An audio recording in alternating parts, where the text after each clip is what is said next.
A desolate highway at sunrise, a lone car carrying a family on vacation.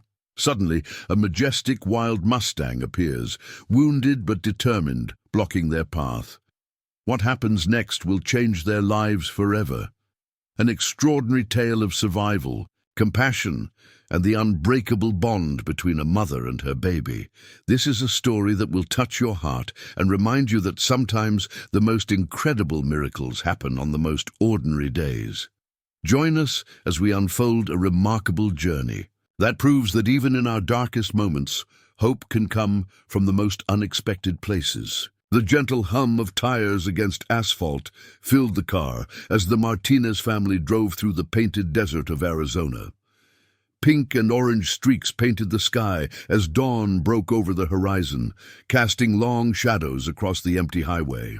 Maria, a veterinarian from Phoenix, stifled a yawn as she checked the GPS.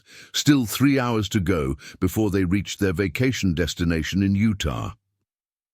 In the passenger seat, her husband David dozed quietly, while their teenage daughter Sophia scrolled through her phone in the back, headphones firmly in place. It was the perfect morning for driving, clear skies, cool air, and hardly another vehicle in sight. The kind of morning where anything seemed possible. That's when Maria saw it, a dark shape emerging from the desert scrub ahead, moving with purpose toward the highway. She eased her foot off the accelerator, squinting through the windshield as the figure grew clearer. Her heart skipped a beat as she realized what she was seeing. A wild Mustang, its coat the color of dark copper, standing directly in their path. "David," she whispered, reaching over to shake her husband's arm. "David, wake up!" He stirred, blinking in confusion. "What's wrong?" "There's a horse on the road." Before we jump back in, tell us where you're tuning in from, and if this story touches you, make sure you're subscribed, because tomorrow I've saved something extra special for you. Now back to the story. The Mustang stood perfectly still, its ears pricked forward, watching their approaching vehicle with an intensity that made Maria's skin prickle. Something wasn't right. As a veterinarian, she'd worked with enough horses to recognize distress when she saw it. This wasn't normal behavior for a wild horse. They typically avoided roads and vehicles at all costs. Maria brought the car to a complete stop about 50 feet from the Mustang. Sophia pulled off her headphones, leaning forward between the front seats. "Mom, what's going on?" "There's a wild horse," Maria explained, her professional instincts kicking in as she studied the animal's behavior. "Something's wrong."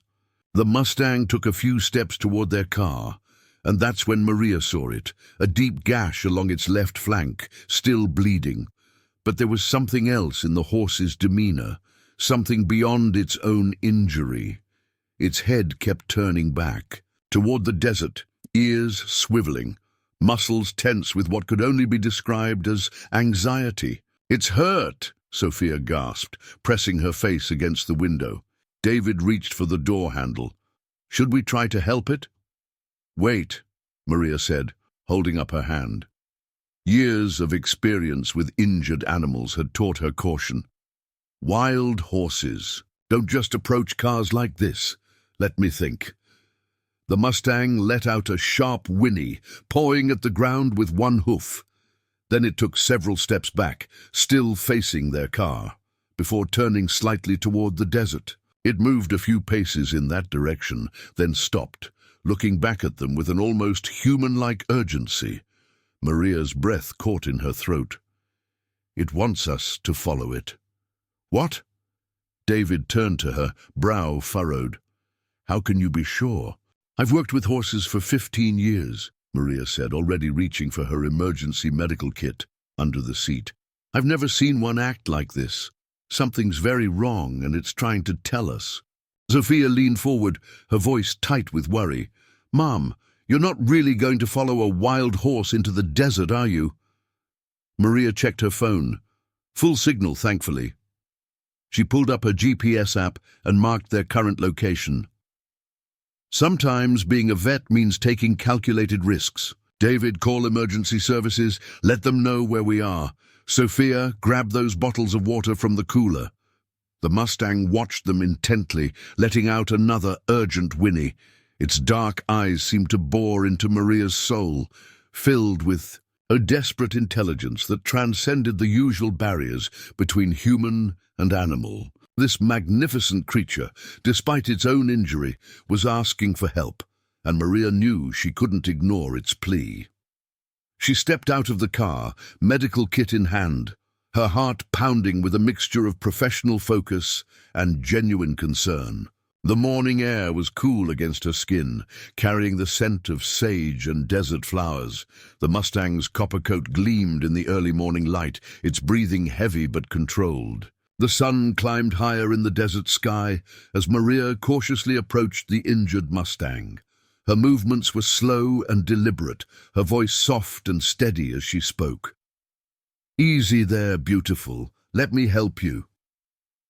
Behind her, she could hear David speaking quietly to emergency services, explaining their situation. The Mustang's muscles tensed as Maria drew closer, but it didn't bolt. Instead, it watched her with those intelligent eyes, its ears flicking back and forth. The gash on its flank was worse up close, deep but clean, likely from barbed wire or a sharp rock. Yet something told Maria this wasn't why the horse had stopped them. "Sophia!" she called over her shoulder. "Bring me that water, please." Her daughter approached carefully, water bottles clutched to her chest. The Mustang shifted nervously but remained in place, its gaze now alternating between Maria and the direction it seemed so desperate to lead them. Maria poured some water into her cupped hand, offering it to the horse. To her surprise, the Mustang stepped forward and drank, its soft muzzle tickling her palm. This was no ordinary wild horse. Something had happened to make it trust humans, at least partially. "David," she called, "what did emergency services say?" "They're sending a patrol car and animal control," he replied, moving to stand beside. "Sophia should be here in about 30 minutes. The Mustang's head shot up at this, water dripping from its chin. It let out another urgent whinny and took several steps toward the desert, then turned back to them, pawing the ground impatiently. "We don't have 30 minutes, Maria muttered, her instincts screaming that whatever this horse wanted to show them couldn't wait. She quickly cleaned and dressed the wound on its flank, her practiced hands making quick work of the injury. "Mom," Sophia said, her voice trembling slightly, "what are you thinking?" Maria straightened up, meeting her daughter's worried gaze. "I'm thinking this horse needs our help, and not just for this wound. David, stay here with the car. When emergency services arrive, tell them we've gone east into the desert. Sophia, you're with me. 2 sets of eyes are better than 1. David stepped forward, concern etched on his face. "Maria, this is crazy. We don't know what's out there." "Exactly," she replied, checking her medical kit and grabbing more water bottles. "Something's out there that needs help, and this mother knows it." "Mother?" Sophia asked, confused. Maria nodded, gesturing to the Mustang. "Look at her udder, she's nursing. This is a mare, and somewhere out there she has a foal that needs help." The mare seemed to understand, letting out a soft nicker and moving a few more steps toward the desert. Maria pulled out her phone, double-checking the GPS signal and taking a photo of their current location. She handed Sophia a small backpack, with water and basic medical supplies. "Stay close to me," she instructed her daughter, "and keep your phone out. We'll need to mark our path." The mare waited patiently as they gathered their supplies, but her anxiety was palpable. Her tail swished back and forth, her hooves dancing on the dusty ground as she watched them prepare. When Maria finally nodded to her, indicating they were ready, the horse immediately began moving into the desert, checking frequently to ensure they were following. As they left the safety of the highway behind, Maria felt a mix of professional determination and maternal worry wash over her. The desert stretched endlessly before them, a maze of red rocks and scrub brush. The mare picked her way carefully through the terrain, choosing a path that was manageable for her human followers. "Mom," Sophia whispered as they walked. "Have you ever seen anything like this before?" Maria shook her head, her eyes never leaving the mare's copper form ahead of them. "In 15 years of veterinary work, I've never seen a wild horse actively seek human help. Whatever's wrong with her baby must be serious." The sun beat down on them as they ventured deeper into the desert, the highway gradually disappearing from view. The mare's pace was steady but urgent, her injured flank seemingly forgotten in her mission to lead them to her foal. The desert landscape shifted from open terrain to a series of small ravines and rocky outcroppings. The mare navigated the path with determination, her hooves sure and steady despite her injury. Maria and Sophia followed, their breathing growing, heavier in the increasing heat. The sun had fully risen now, casting harsh shadows across the red rocks. "Take a sip of water," Maria instructed Sophia, noting her daughter's flushed cheeks. As they paused briefly, the mare turned back, nickering, softly but impatiently. The urgency in her demeanor had only grown stronger as they proceeded deeper into the wilderness. Sophia took a quick drink, her eyes never leaving the horse. "Mom, what do you think happened? Why would a foal be out here alone?" Maria wiped sweat from her brow, her professional mind racing through possibilities. Wild horses usually stay with their herd. For this mare to be separated with a foal, something must have gone wrong. Maybe a mountain lion scared them off, or there was some kind of accident. The mare suddenly lifted her head, ears pricked forward. She let out a sharp whinny that echoed off the rock walls around them.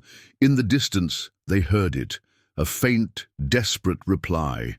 The sound was weak but unmistakable, a foal's cry. "Did you hear that?" Sophia grabbed her mother's arm, eyes wide. Maria was already moving, her pace quickening. "Yes, and it doesn't sound good. Come on." The mare broke into a trot, leading them around a bend in the ravine. The path narrowed, forcing them to walk single file between towering red rock walls. Maria's heart pounded, not just from exertion, but from growing concern. The foal's cry had sounded weak, too weak. They emerged into a small canyon, and the mare immediately rushed forward. There, in the shadow of a large boulder, lay a tiny foal. Its coat was the same rich copper as its mother's, but covered in dust and streaked with blood. One of its back legs was caught between two rocks, trapped in what appeared to be a recent rock slide. "Oh no!" Sophia whispered, her hand covering her mouth. Maria's veterinary instincts took over as she quickly assessed the situation. The foal was young, probably no more than a few weeks old. It lay on its side, breathing rapidly, clearly dehydrated and exhausted. The trapped leg didn't appear broken, but the rocks had created a tight vise preventing escape. The mare circled her baby anxiously, touching her nose to its neck and letting out soft, comforting sounds. Preparing and narrating this story took us a lot of time, so if you are enjoying it, subscribe to our channel. It means a lot to us. Now back to the story. The foal responded weakly, trying to lift its head toward its mother. "Sophia, get my medical kit ready," Maria instructed, already moving toward the trapped foal. "And call your father. Tell him exactly where we are and what we've found. We're going to need help moving these rocks." As Sophia made the call, Maria knelt beside the foal, speaking in soothing tones. "Easy there, little one. We're here to help." She ran her hands gently over its body, checking for injuries beyond the trapped leg. The foal was severely dehydrated, its gums pale and tacky when she checked them. The mare watched every movement intently, but instead of showing aggression, she seemed to understand they were there to help. She stood guard nearby, occasionally touching her nose to Maria's shoulder, as if encouraging her efforts. "Dad's calling emergency services again," Sophia reported, setting the medical kit down beside her mother. "He says they're already on their way with the first responders. They should be here soon." Maria nodded, already pulling supplies from her kit. "Good, but this little one needs fluids now. We can't wait." She prepared a bag of sterile saline and other emergency supplies she kept for her more serious house calls. It wasn't ideal for treating a wild horse, but it would have to do.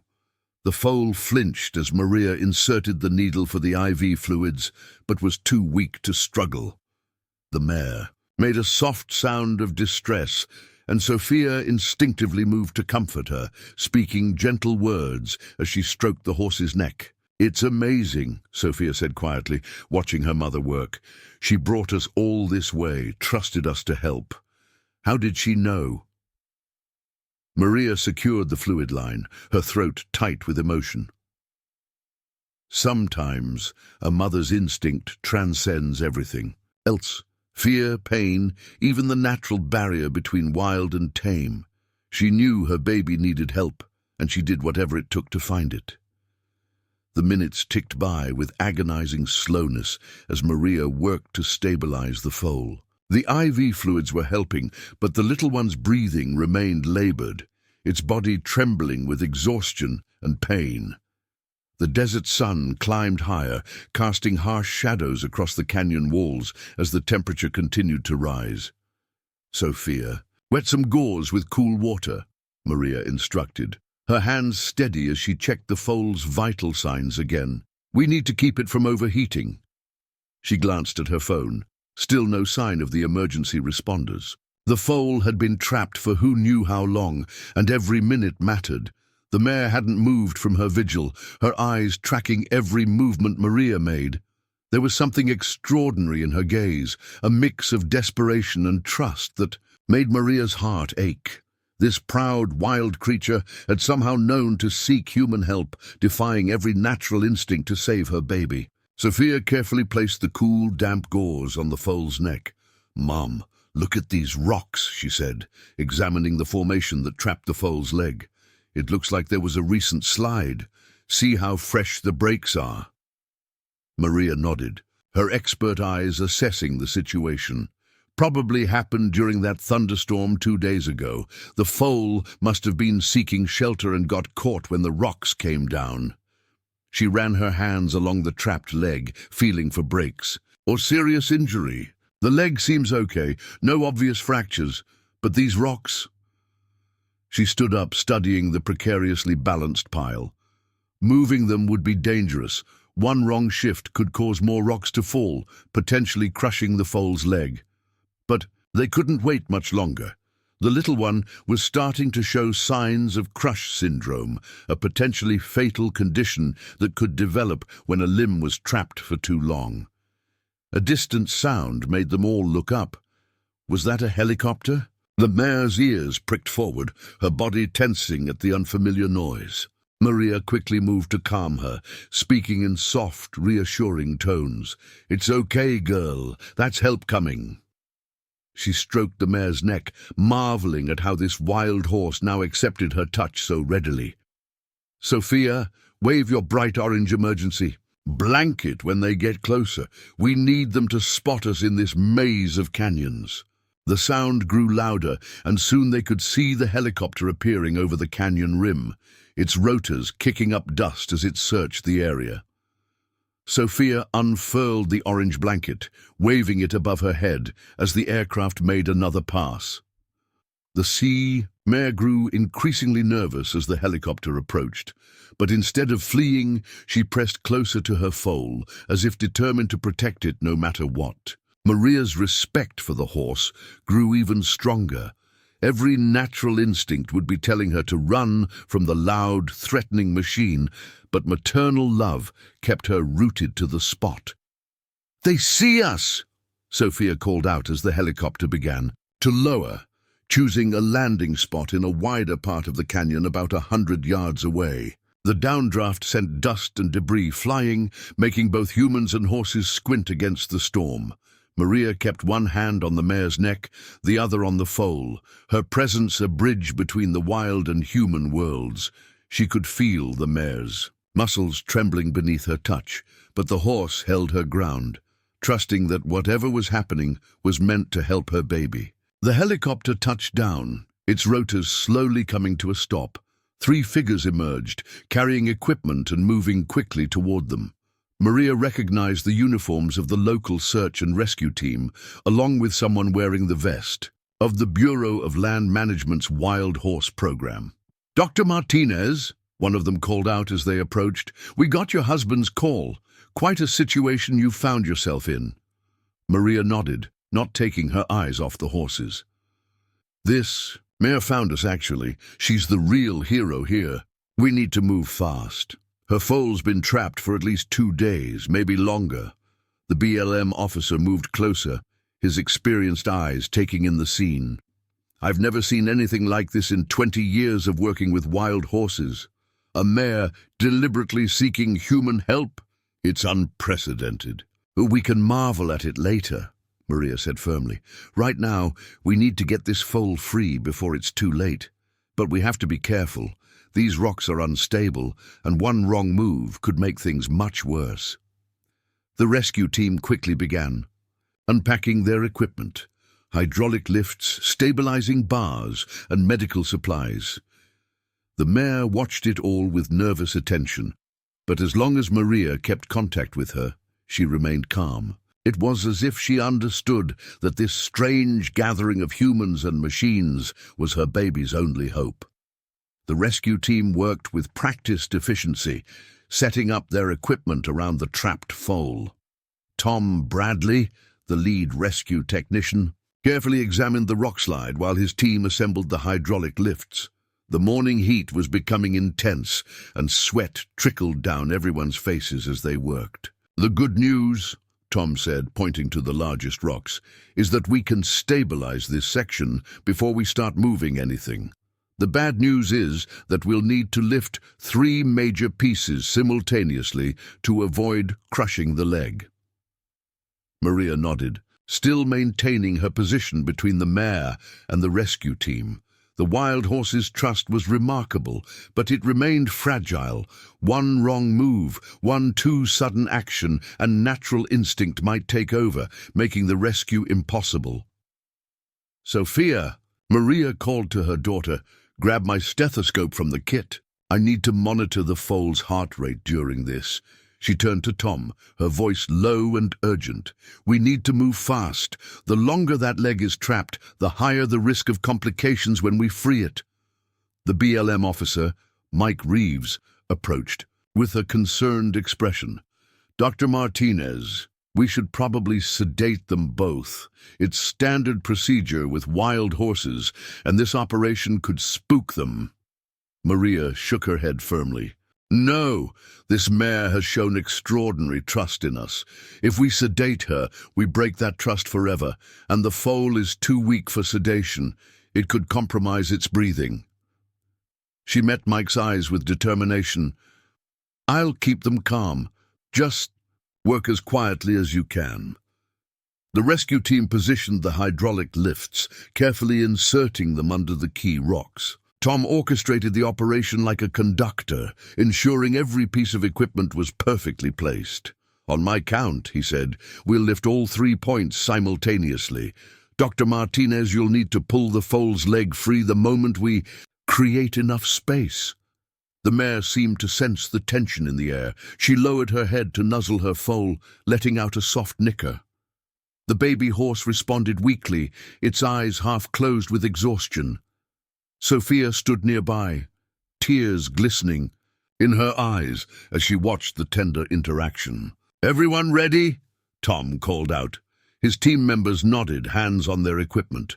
Maria positioned herself by the foal's trapped leg, while Sophia kept the IV line clear and monitored the vital signs. 3, 2, 1, lift! The hydraulic equipment hummed to life, and the rocks began to move with agonizing slowness. The mare's ears flicked back at the sound, but she held her ground, seeming to understand the importance of staying still. Maria watched intently as space began to appear around the foal's leg. "Almost there," Tom called out. "Just a few more inches." Suddenly, there was a grinding sound from above. Everyone looked up to see several smaller rocks starting to shift, threatening to rain down on them. The mare let out a sharp whinny of alarm, but instead of running, she moved to shield her foal with her own body. "Hold those positions," Tom shouted to his team. "Dr. Martinez, can you reach the leg?" Maria stretched her arm into the narrow space, her fingers brushing against the foal's trapped limb. The baby horse flinched at her touch, but remained surprisingly still, as if it too understood the gravity of the moment. "Almost," Maria muttered, carefully working her hands around the leg. She could feel the swelling, the too warm flesh that spoke of restricted circulation. One wrong move could cause further injury, but they were running out of time. Above them, more rocks shifted ominously. Sophia's voice trembled as she called out the foal's vital signs, which were becoming more erratic with each passing second. The mare's eyes were wide with fear, but she remained steadfast, trusting Maria even as danger literally loomed over them all. With a final, careful movement, Maria managed to get both hands around the foal's leg. "I've got it," she called out. "Tom, give me one more inch on the left side." The hydraulic lift whined as it pushed the rocks just a fraction higher. In that crucial moment, Maria pulled with all her strength, guiding the leg free of its stone prison. The foal let out a weak cry as its limb was finally released. The moment the foal's leg came free, the rocks above them gave way. "Move!" Tom shouted as small stones cascaded down the canyon wall. The rescue team quickly pulled back their equipment while Maria and Sophia stayed low, protecting the foal with their bodies. The mare reared slightly, but remained positioned over her baby, her own body creating a shield against the falling debris. When the dust settled, Maria immediately began examining the freed leg. The limb was swollen and bruised, but as her expert hands moved over it, she felt no breaks in the bones. The real concern now was reperfusion injury. The sudden return of blood flow to the compressed limb could cause dangerous complications. "Sophia, get me the compression bandages," Maria instructed, her voice tight with concentration. "And we need more fluids, a different line for the leg itself." She looked up at Tom, who was checking his team for injuries. "Can your medic spare any pressure wraps?" The mare watched intently as they worked, occasionally lowering her head to nuzzle her foal's neck. The baby horse was more alert now, its eyes wider, though it still hadn't attempted to stand. Maria could see the fear and confusion in its gaze, but also a spark of life that hadn't been there before. Mike, the BLM officer, approached carefully. "Dr. Martinez, we need to make some decisions here. That foal needs proper medical care, more than we can provide in the field. And legally, these are wild horses under federal protection." Maria nodded, not pausing in her work as she wrapped the foal's leg. "I know. And I also know you have a facility about 40 miles from here." She looked up at him, her eyes determined. "The question is, how do we transport them? This mare isn't going to leave her baby, and after what she's done to save it, separating them would be cruel." The rescue team's medic joined them, carrying additional medical supplies. Together, they worked to stabilize the foal's condition, monitoring its vital signs and ensuring the leg was properly wrapped. The mare remained remarkably calm throughout the process, though her eyes never stopped watching their every move. "I've seen a lot of wild horse rescues," Mike said, shaking his head in amazement, "but I've never seen anything like this. The way she sought help, the trust she's showing, it's unprecedented." Sophia, who had been quietly assisting her mother, spoke up. "Maybe she's not completely wild. Mom, look at her left ear. There's a small notch in it. Could she have been domesticated at some point?" Maria paused her work, studying the mare more closely. There it was, a tiny V-shaped notch that could have been made by human hands. "Good catch, Sophia. That could explain her willingness to trust us. She might have had positive human contact in the past." The foal suddenly tried to lift its head, letting out a stronger whinny than before. The mare immediately responded, her soft nicker filled with encouragement. Maria smiled. These were good signs, but they weren't out of danger yet. "Here's what we're going to do," she said, addressing both the rescue team and Mike.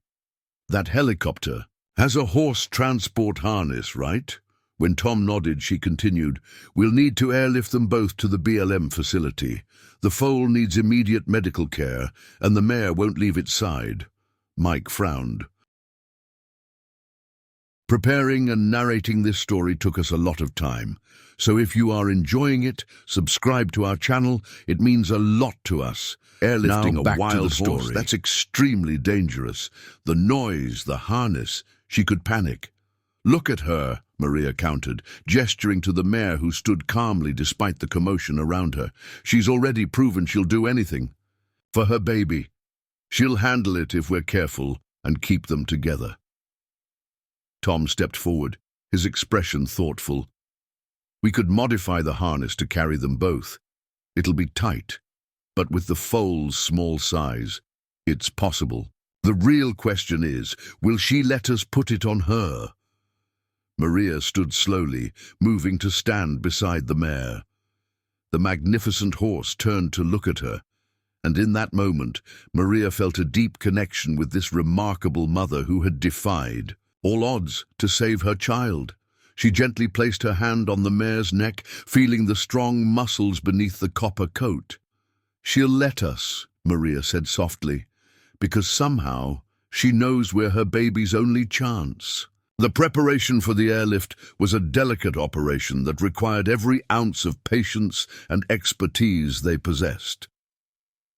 The rescue team worked methodically to modify the helicopter's horse transport harness, while Maria kept both horses calm. The desert sun beat down mercilessly, making time feel even more precious. "We'll need to get the foal secured first," Tom explained, laying out the modified harness. "The mare's compartment will be right next to it, so she can see her baby the entire time." He glanced at the helicopter. "But we'll only have about 20 minutes of flight time to make this work." Maria nodded, her hand still resting on the mare's neck. The horse's muscles twitched beneath her touch, but there was a steadiness in her demeanor that continued to amaze everyone present. The foal had grown stronger in the past hour, attempting to lift its head more frequently, though standing was still out of the question. "Sophia," Maria called, "bring me those apple slices from my kit." When her daughter returned with the fruit, Maria offered one to the mare. "I've been saving these as a truss bridge," she explained to Mike, who watched with professional interest. Sometimes the smallest gestures can make the biggest difference. The mare delicately took the apple slice, her soft lips tickling Maria's palm. It was another sign that this horse had indeed known human kindness before. She understood treats and how to take them gently. "Dr. Martinez," one of the rescue team members called out, "the harness is ready. We should move while the weather holds." The next few minutes were crucial. Maria and Tom worked together to position the special stretcher beside the foal. The mare watched every movement. Her ears pricked forward, but showed no signs of panic. It was as if she understood that each step, no matter how strange, was necessary for her baby's survival. "Easy now," Maria murmured, as they carefully lifted the foal onto the stretcher. The young horse let out a weak whinny, and its mother immediately responded with a reassuring nicker. The bond between them was palpable, transcending their dire circumstances. Sophia helped secure the foal's legs, while Maria checked the IV lines. "All set here," she confirmed. "Now comes the hard part." The mare's harness was a more complex challenge. It needed to be secure enough for safe air transport, but comfortable enough to prevent panic. Maria spoke constantly to the horse as Tom and his team approached with the equipment, explaining every move before they made it. "You're doing so well," she soothed, as the first strap was carefully placed around the mare's body. "Your baby needs you to be brave just a little longer." To everyone's amazement, the mare remained relatively calm as they fitted the harness. She flinched occasionally at unexpected touches, but seemed to draw strength from her foal's presence. And Maria's gentle words, her trust, already extraordinary, had deepened even further. Mike shook his head in wonder. In all my years working with wild horses, I've never seen anything like this. She's rewriting everything we know about their behavior. The helicopter pilot approached, his expression serious. We need to move soon. The weather report shows possible turbulence later, and we want the smoothest ride possible. Maria took a deep breath, looking at the two horses now prepared for their aerial journey. The foal was secured safely on its stretcher, its vital signs stable but still concerning. The mare stood proudly in her harness, her copper coat gleaming in the sunlight, the very picture of maternal determination. "I'm going up with them," Maria announced, checking her own safety harness. "They'll need medical monitoring during the flight, and the mare trusts me now. We can't risk her panicking at altitude." Sophia stepped forward, her eyes wide with concern. "Mum, are you sure? It's dangerous enough lifting two horses." "Your mother's right," Tom interjected. "If something goes wrong up there, we need someone who can handle both the medical situation and the mare's behavior, and these horses trust her." The mare turned her head toward Maria, their eyes meeting in a moment of silent understanding.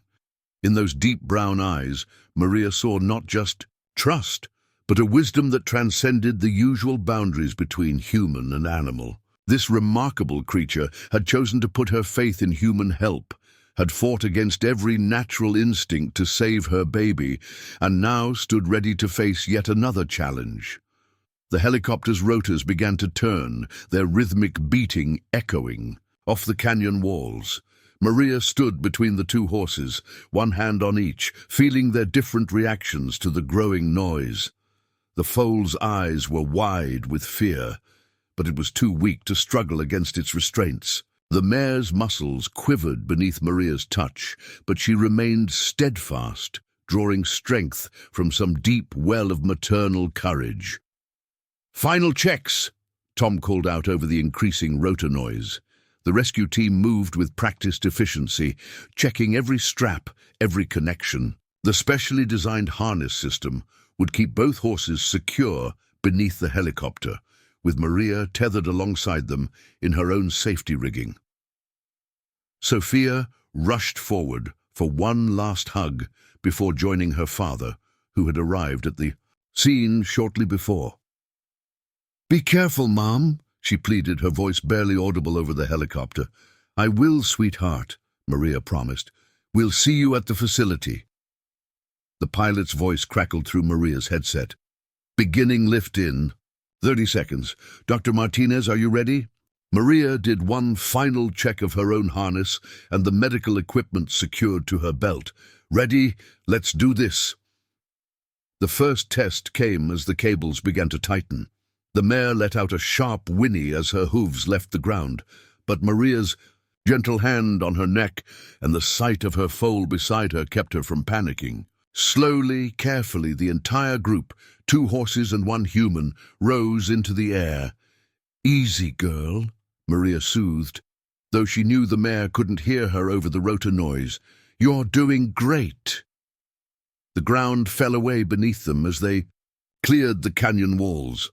The mare's eyes were wide, her nostrils flared, but she remained remarkably controlled. Her gaze stayed fixed on her foal, who lay quietly on the stretcher beside them.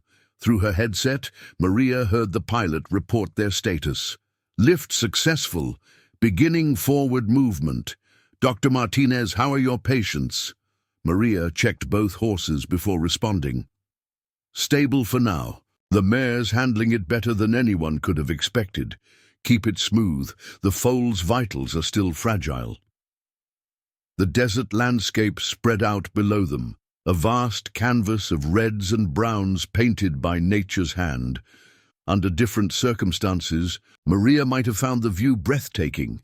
Instead, her focus remained entirely on her charges, monitoring every twitch, every breath. 10 minutes into the flight, they hit their first patch of turbulence. The mare's entire body tensed as they swayed slightly, but instead of struggling, she seemed to freeze in place, as if understanding that stillness was safety. The foal let out a weak cry, and Maria quickly checked its vital signs. "Pilot, the foal's heart rate is elevating," she reported. "How much longer?" "About 8 minutes out. I'm trying to find smoother air, but there's some thermal activity." Picking up, Maria pulled out a syringe of mild sedative. Not enough to knock the foal out, but enough to keep its stress levels from becoming dangerous. As she administered the injection, she kept one hand firmly on the mare's neck, maintaining that crucial connection. The mare turned her head as much as the harness would allow, watching Maria treat her baby. There was something in her eyes that seemed almost human, a mix of fear and trust, of desperation and hope. This wild creature had placed everything in human hands, defying every natural instinct for the sake of her foal. Another bout of turbulence hit, stronger this time. The mare nickered softly to her foal, the sound nearly lost in the wind, and wrote a noise. Maria found herself talking to them both, her words carried away by the wind, but her presence a constant reassurance. Through her headset, she heard the pilot announce, "BLM facility in sight. 5 minutes to touchdown. How are they holding up?" Maria did another quick check. The sedatives helping the foal, the mares. She paused, still amazed by what she was witnessing. "She's doing incredible. I've never seen anything like her." The BLM facility came into view below, a sprawling complex of buildings, corrals, and medical facilities dedicated to the care and protection of wild horses. As they began their descent, Maria could see a team of veterinarians and handlers already assembled, ready to receive their unusual arrival. The descent to the BLM facility was a masterpiece of precision flying. The pilot navigated carefully, keeping the motion as smooth as possible, while the ground crew below directed them to the designated landing zone. Maria could see the medical team ready with their equipment, their faces turned upward as they watched the unusual arrival. "Beginning final descent," the pilot announced. "Dr. Martinez, prepare for touchdown." The mare's muscles tensed as they lowered toward the ground, but she remained remarkably steady. Even now, suspended in the air with nothing but cables and human technology keeping her safe, she showed a trust that defied explanation. Her eyes never left her foal, who had remained mercifully calm under the mild sedation. As their hooves touched the ground, a well-coordinated team sprang into action. Dr. Sarah Chen, the facility's lead veterinarian, approached quickly but cautiously. "Dr. Martinez, I'm Sarah. We've prepared the medical barn. How are they?" "The foal's critical but stable," Maria reported as they began unfastening the helicopter harnesses. "Severe dehydration, possible crush syndrome in the trapped leg, and general exhaustion. The mare." She glanced at the copper-colored horse who stood quietly, despite the commotion around her. "She's something special." The mare allowed them to remove her harness with surprising patience, though her attention remained fixed on her foal. The medical team carefully transferred the baby's stretcher onto a wheeled transport, maintaining all the IV lines and monitoring equipment. "This way," Dr. Chen directed, leading them toward a large modern barn structure. "We've got everything ready. Fluids, medication, monitoring equipment. But Maria," she paused, her expression serious, "you should know our protocol usually requires separation for treatment. Wild horses." "No," Maria interrupted firmly. "This mare has earned the right to stay with her baby. You didn't see what she did out there, how she found us, led us to her foal, trusted us through everything. Separating them now would be cruel." Dr. Chen studied the mare thoughtfully. Mike radioed ahead about her unusual behavior, said she might have had human contact before. She gestured to the notch in the mare's ear. "We'll run her markings through our database, see if there's any record." They reached the medical barn, where a spacious treatment stall had been prepared. The foal was carefully transferred onto a padded floor covered with clean straw, while the mare followed without hesitation, positioning herself where she could watch every movement, but not interfere with the medical team's work. "Remarkable," Dr. Chen murmured, watching the mare's behavior. "Most wild horses would be fighting us every step of the way, especially with their foal being handled." Maria began sharing the foal's vital signs and treatment history while Dr. Chen's team took over the medical care. The baby horse was quickly connected to more sophisticated monitoring equipment, while a fresh IV line delivered crucial fluids and medication. The mare watched it all with intelligent eyes, occasionally nickering softly to her foal, but never showing signs of panic or aggression. When Dr. Chen needed to examine the formerly trapped leg, the mare actually shifted position to give them better access, as if she understood the purpose of their actions. "I've worked with wild horses for 15 years, Dr. Chen said, shaking her head in amazement, "but I've never seen anything like this. The level of trust, the understanding. It's almost like she's done this before." Sophia and David arrived at the facility, having driven from the rescue site.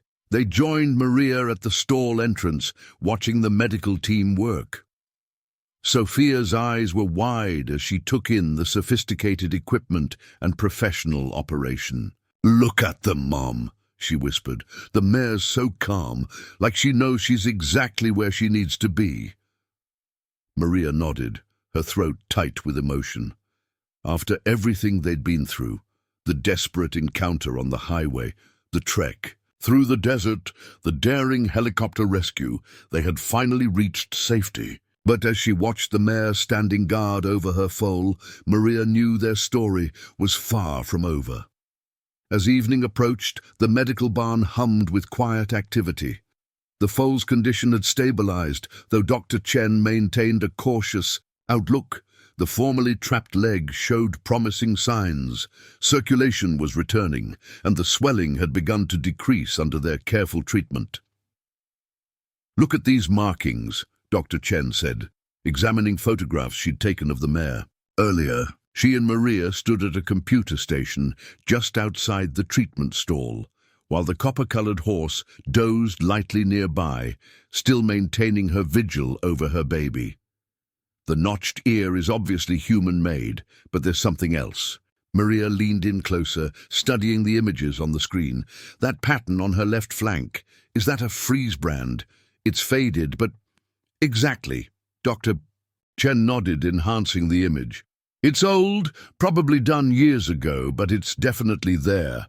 Lauren," she called to one of her assistants, "can you run these markings through the national database? Check both BLM and private registries." The mare's ears pricked forward at their conversation, her intelligent eyes following their movements. She had accepted the facility's staff with remarkable grace, allowing them to examine both her and her foal, even taking water and small amounts of feed from their hands. Sophia, who had been sitting near the stall doing her homework, looked up with interest. "Do you think she might have belonged to someone before? Maybe that's why she knew to trust us." "It's possible," Maria replied, watching as the mare nuzzled her sleeping foal. "But that doesn't fully explain her behavior today. Even previously domesticated horses usually return to wild instincts after years in a free-roaming herd. What she did, seeking help, leading us to her baby, trusting us through everything, that's extraordinary, regardless of her past." Dr. Chen's computer chimed, drawing their attention. Lauren hurried over with a printout, her eyes bright with excitement. "You're not going to believe this," she said, handing the paper to Dr. Chen. "We got a match on the freeze brand." The mare lifted her head, as if sensing the energy in the room had changed. Dr. Chen read quickly, her eyebrows rising. "Well, this explains a few things. She was part of a therapy horse program in Colorado. About 7 years ago, her name was Copper's Spirit." "Spirit," Maria repeated softly, and the mare's ears immediately swiveled toward her. "Look at that. She remembers." Dr. Chen continued reading. "She worked with children with disabilities for 3 years, noted for her exceptional gentleness and intelligence." She paused, her expression sobering. Then there was a funding crisis. The program had to close suddenly, and some of their horses were released into wild herds rather than sold. "They released a therapy horse?" Sophia asked, incredulous. "But she was trained to help people." "It was probably meant to be kind," Maria explained, though her heart ached at the thought. Better to give her freedom than risk her ending up in a bad situation. But a therapy horse, that explains so much about her behavior. She was specifically chosen and trained for her ability to bond with and trust humans, to read their intentions. The mare, Spirit, stepped closer to the stall door, her eyes fixed on Maria. There was something in that gaze that seemed to confirm their discoveries, a depth of understanding that went beyond typical horse behavior. Her training, combined with maternal instinct, must have led her to seek human help, Dr. Chen mused. She would have known from experience that humans could help in times of crisis. But even with that background, what she did today was remarkable. The foal stirred, letting out a soft whinny. Spirit immediately turned back to her baby, offering comfort with gentle nickers. The medical monitors showed steady improvement in the foal's condition, a testament to both modern veterinary medicine and the power of a mother's devoted care. "So what happens now?" Sophia asked, voicing the question that hung in the air. "I mean, they can't just go back to the wild, can they? Not after everything that's happened." Maria exchanged glances with Dr. Chen. They both knew the complexity of the situation. Spirit was technically a wild horse now, protected under federal law. But she was also a former therapy horse who had demonstrated extraordinary intelligence and trust in humans, not once, but twice in her life. Night fell over the BLM facility, bringing with it a peaceful quiet, broken only by the soft sounds of horses and the steady beeping of medical equipment. The foal slept soundly on its bed of clean straw, its breathing stronger and more regular than before. Spirit remained awake, her maternal instincts apparently stronger than her need for rest. Maria had insisted on staying overnight, setting up a small cot near the treatment stall. Dr. Chen had readily agreed, recognizing that Spirit's trust in Maria could be crucial if any emergencies arose. Sophia had begged to stay too, but eventually went home with David, promising to return first thing in the morning. "I've been thinking," Dr. Chen said, checking the foal's latest blood work results, "about Spirit's future, and about a possibility that could benefit everyone." She pulled up a chair next to Maria, speaking softly to avoid disturbing the resting horses. "What kind of possibility?" Maria asked, though something in Dr. Chen's tone made her think she already knew where this was heading. "We have a partnership with several therapeutic riding centers," Dr. Chen explained. "Usually we work with them on gentling wild horses, but this—" She gestured to Spirit, who was watching them with her characteristic intelligence. "This is different. She's already proven herself as a therapy horse once, and today she showed that those instincts are still very much alive." Maria nodded, slowly, remembering how Spirit had approached their car on the highway, how she had somehow known exactly how to communicate her need for help. "She does seem to have a special connection with humans."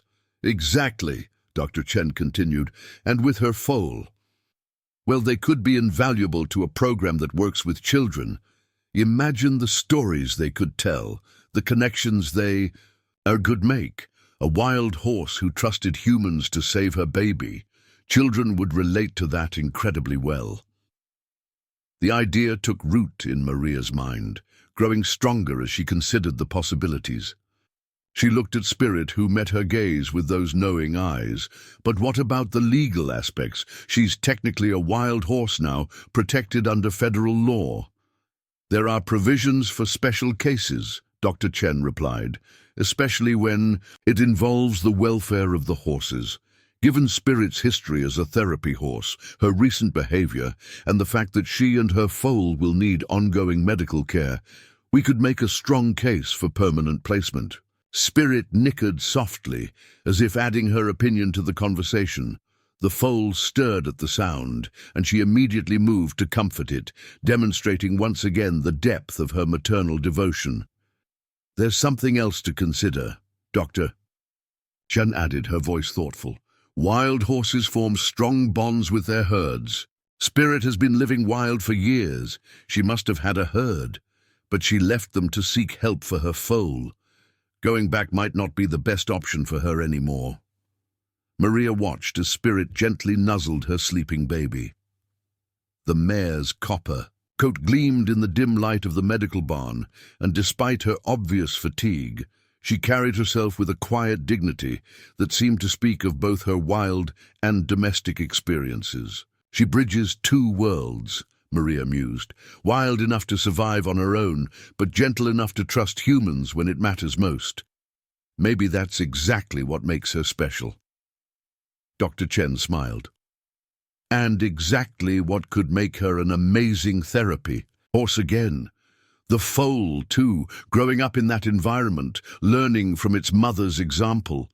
They could help so many children." The night deepened around them, stars visible through the barn's high windows.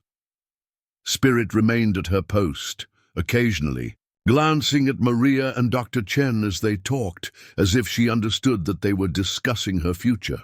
The foal slept peacefully, its formerly trapped leg now properly treated and healing well.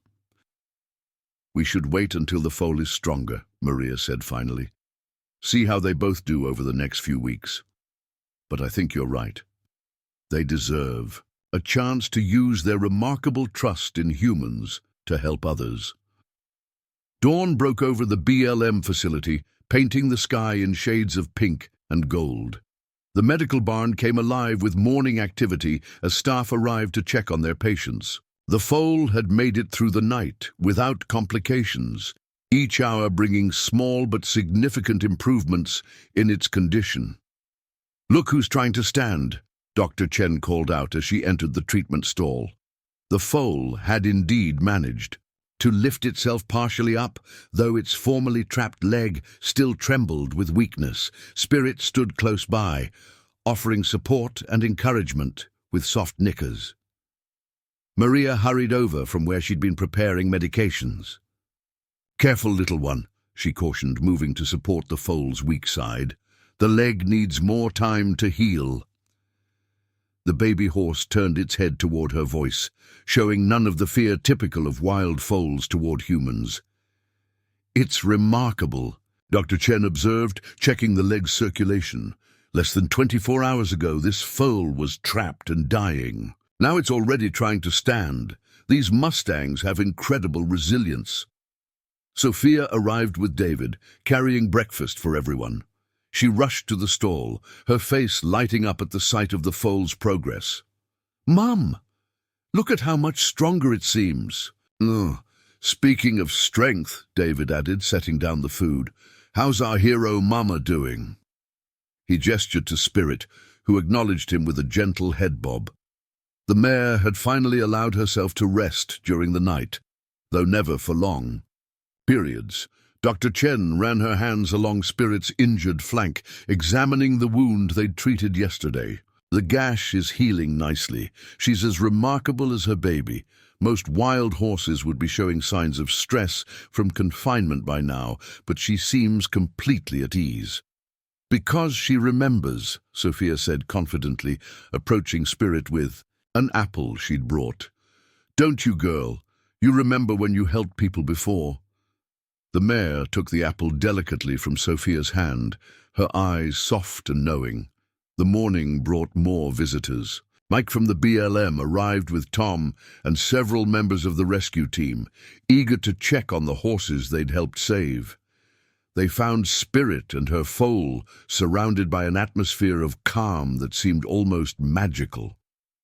"I had to see it for myself," Tom admitted, watching Spirit interact gently with the facility's staff. When Mike said she was a former therapy horse, preparing and narrating this story took us a lot of time. So if you are enjoying it, subscribe to our channel. It means a lot to us. Now back to the story. It explains so much about yesterday, the way she approached your car, how she knew to lead you to her baby. The foal attempted to stand again, this time managing to stay up for a few wobbly seconds before carefully lying back down. Everyone in the barn held their breath during the attempt, then broke into soft applause at the achievement. "We've been discussing options for their future," Dr. Chen explained to the group. "Given Spirit's background and their unique situation, we're exploring the possibility of placing them with a therapeutic riding program." Mike nodded thoughtfully. "I'll support that. What I saw yesterday, that kind of intelligence and trust, shouldn't go to waste. They could help a lot of people." As if understanding she was the topic of discussion, Spirit lifted her head, her ears pricked forward. There was something almost regal in her bearing, a quiet dignity that spoke of both, her wild freedom and her gentle heart. "The thing is," Maria added, stroking Spirit's neck, "she's already helping people. Look at how she's brought everyone together, how she's reminded us that trust and love can bridge any gap. Her story is already inspiring people, and this is just the beginning." The foal nickered softly, drawing Spirit's attention back to it. The mare immediately responded, demonstrating once again the deep bond between mother and child that had started this extraordinary journey. Their interaction drew smiles from everyone watching. It was impossible not to be moved by their connection. Late afternoon sunlight streamed through the barn windows, casting long shadows across the treatment stall. 3 days had passed since the dramatic rescue, and each day had brought new progress. The foal, growing stronger by the hour, had been attempting to stand more frequently, though its formerly trapped leg still needed support. "I think it's time we gave this little one a name," Maria said, preparing fresh bandages for the leg. "We can't keep calling it the foal forever." She glanced at Spirit, who was watching her work with characteristic intelligence. The mare's own wound had healed remarkably well, barely visible now beneath her copper coat. Sophia, who had been helping with the afternoon feeding, brightened at the suggestion. "Can I help choose? I've been thinking about names ever since we found them." Dr. Chen joined them, carrying the latest blood test results. "The naming rights are definitely yours," she smiled. "Your family did save them after all. And speaking of saving," she held up the results, "these numbers are looking much better. The leg's circulation has fully stabilized." As if on cue, the foal struggled to its feet again, this time managing to stay upright longer than ever before. Spirit moved closer, offering her body a support while her baby found its balance. The sight brought tears to Maria's eyes. Every small victory felt enormous after how close they'd come to losing the foal entirely. "Hope," Sophia said suddenly, watching the wobbly but determined baby horse. "We should call the foal Hope, because that's what Spirit had when she came looking for help, hope that she could save her baby." Maria felt her throat tighten with emotion. "Hope," she repeated softly. Spirit nickered gently, as if approving the choice. The foal, now Hope, turned toward Sophia's voice, ears pricked forward with interest. "It's perfect," Dr. Chen agreed. "And speaking of perfect timing, I have some news about their future." She pulled out a folder from her office. "I've been in contact with the Sunrise Therapeutic Riding Center in Colorado. They're very interested in our dynamic duo here." Maria looked up from where she was supporting Hope's weak leg. "Colorado, that's where Spirit was originally a therapy horse, isn't it?" "Exactly," Dr. Chen nodded. "Different center, but same state. They have an excellent program working with children with physical disabilities and emotional challenges. When I told them about Spirit's background and recent actions, they were amazed. They said they'd never heard of anything like it." Hope took a few shaky steps, growing more confident with each movement. Spirit stayed close, while Maria kept a supportive hand near the healing leg. The foal's progress was remarkable, a testament to both modern veterinary medicine and its own fighting spirit. They're particularly interested in the mother-child dynamic, Dr. Chen continued. They think spirit and hope could be especially effective with children who've experienced trauma or separation anxiety. Their bond, their story of overcoming adversity. Together, it's powerful stuff. Sophia moved closer to Spirit, gently touching the mare's neck. But they'll stay together, right? We won't separate them. Absolutely not, Dr. Chen assured her. That's non-negotiable. Their bond is part of what makes them special, and Spirit has more than earned the right to keep her baby with her.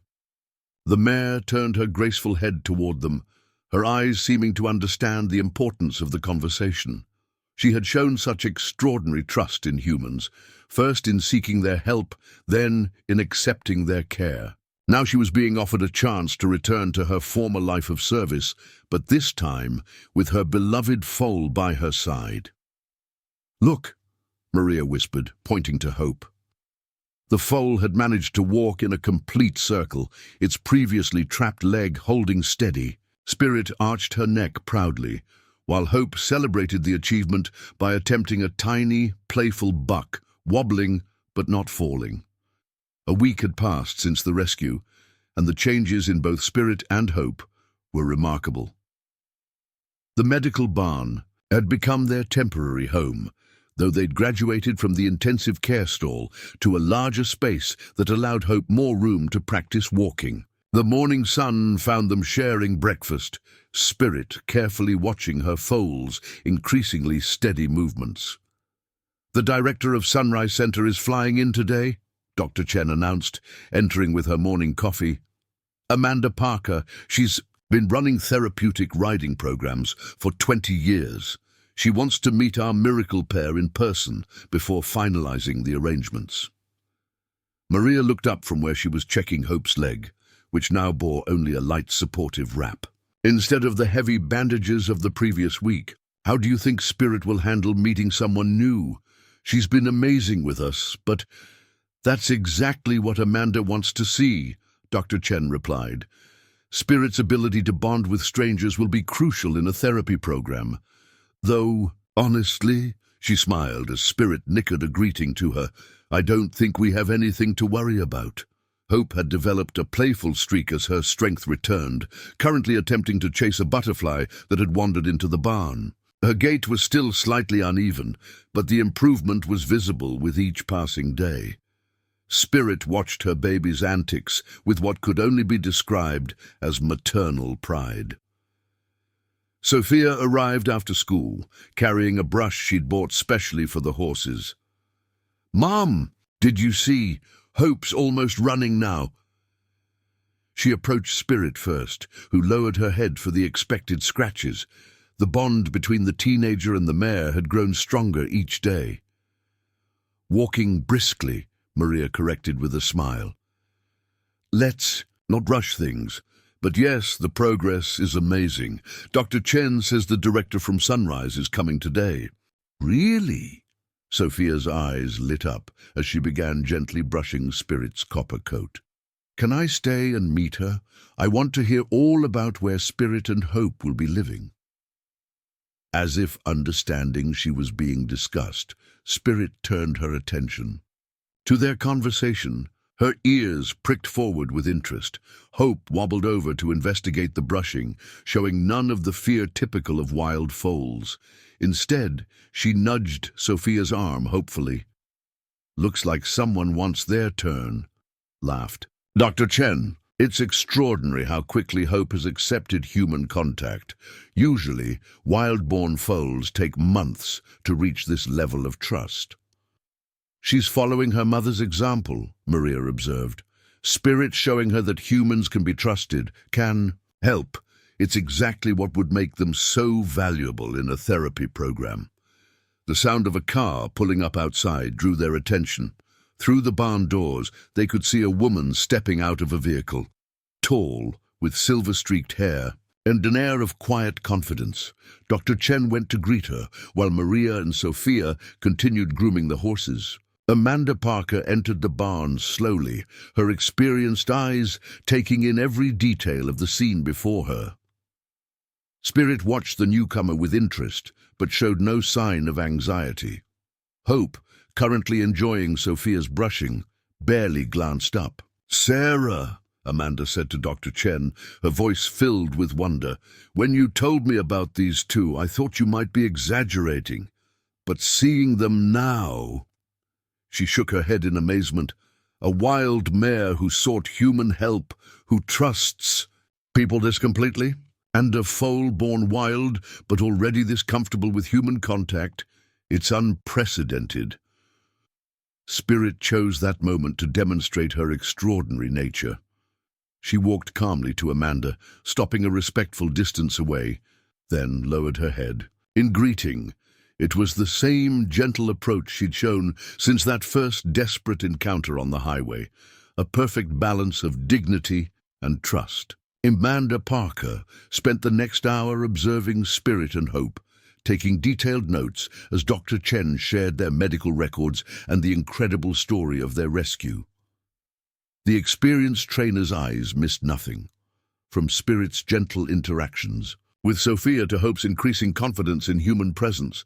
"In all my years working with therapy horses," Amanda said, watching as Hope attempted a playful prance despite her still healing leg, "I've never seen anything quite like this. Most formerly wild horses, even after extensive training, retain some degree of wariness around humans, but Spirit—" As if hearing her name, Spirit lifted her head from where she'd been dozing in the morning sun. Her intelligent eyes focused on Amanda, and she walked over with that same dignified grace that had amazed them all from the beginning. "It's like she remembers not just her training, but the purpose behind it," Maria observed. "The way she reads people's intentions, how she knows exactly how to approach someone new. Those aren't just learned behaviors. She understands." Amanda nodded thoughtfully. "That's exactly what makes her special. And now she's passing that understanding on to Hope. Do you realize how valuable that could be in a therapy setting? Children often relate better to animals than humans, especially after trauma. A mother and baby pair who've overcome their own crisis together." She paused, emotion catching in her voice. "The therapeutic possibilities are extraordinary."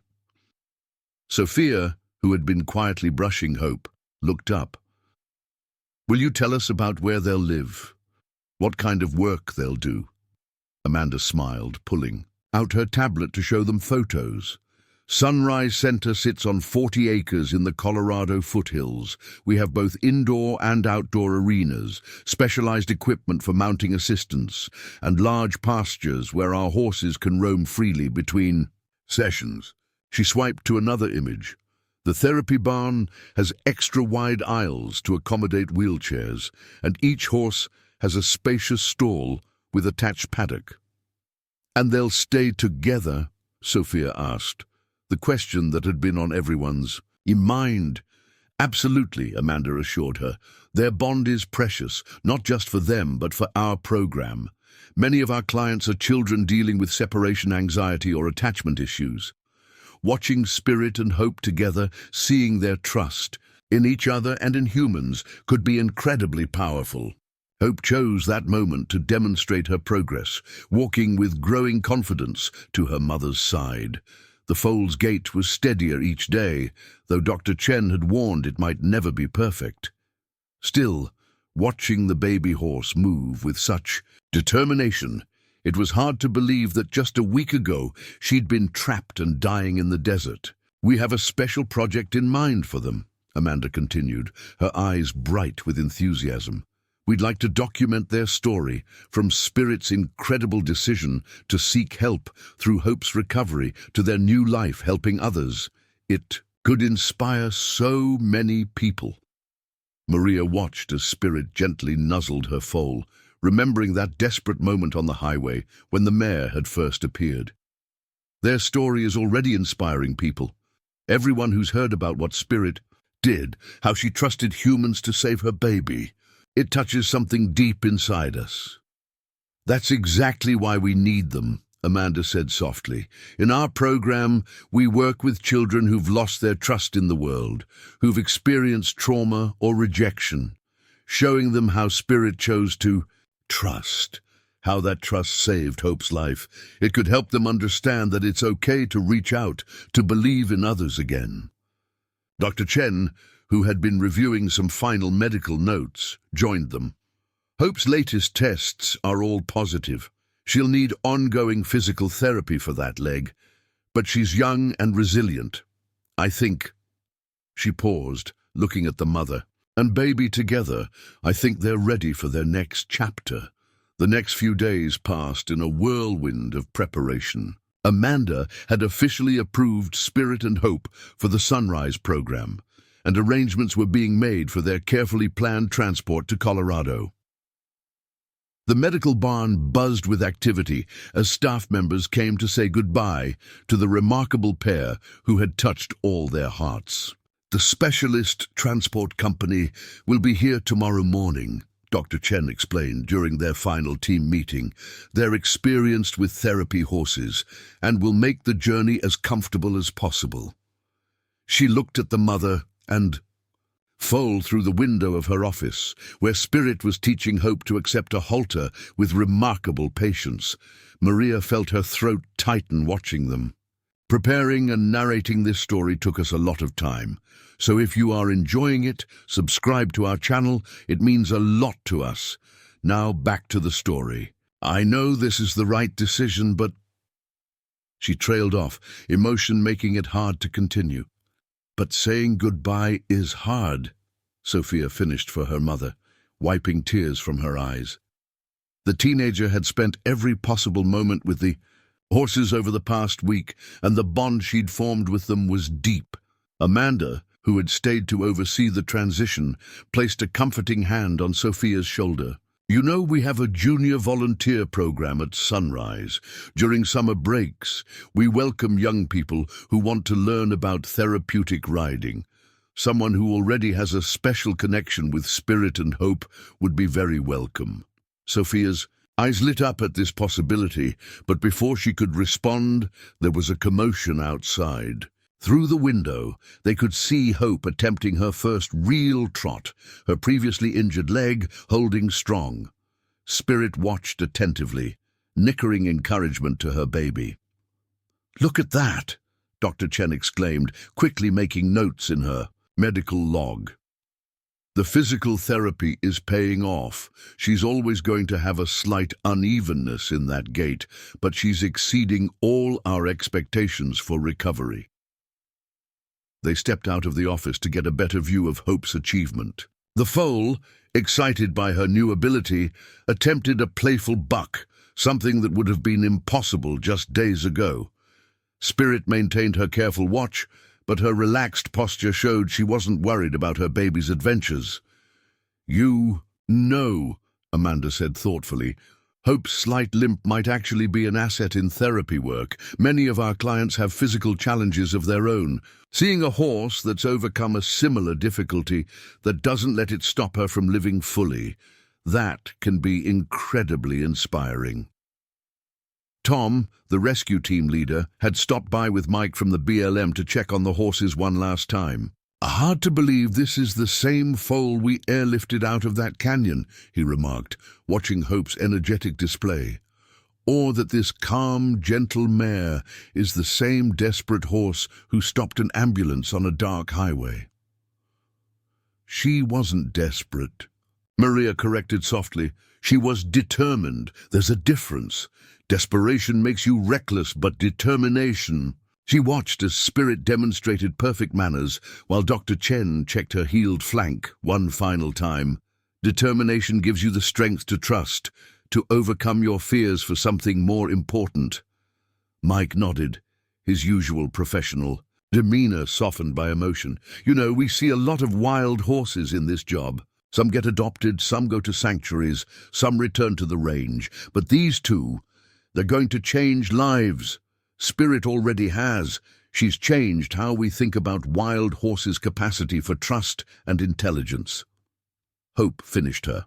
Display of newfound mobility by walking carefully back to her mother's side.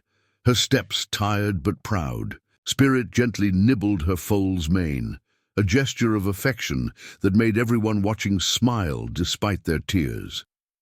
As the sun began to set on their final evening at the BLM facility, a gentle peace settled over the medical barn. The usual bustle of activity had quieted, leaving just Maria, Sophia, and Dr. Chen to spend these last precious hours with Spirit and Hope. The mother and foal had been moved to a special double stall prepared for their journey, equipped with extra padding and comfort for the long drive ahead. "I found something interesting in the old records," Dr. Chen said, breaking the contemplative silence. She held up a faded photograph showing a younger Spirit in her previous life as a therapy horse. "Look at her eyes, that same intelligent expression, even back then." Maria studied the image, comparing it to the Spirit who stood before them now. The mare's copper coat glowed in the evening light, her bearing somehow both wild and gentle. She's carried that wisdom with her through everything. Her time in the wild motherhood, even knowing to seek help when she needed it. Hope had curled up in the soft bedding, her healing leg tucked carefully beneath her. The foal's progress had amazed everyone, not just in physical recovery, but in her remarkable adaptation to human presence. Like her mother, she seemed to bridge the gap between wild and domestic with natural grace. Amanda sent over their schedule for the first few weeks at Sunrise, Dr. Chen continued, pulling out her tablet. They'll have time to settle in, get used to their new surroundings.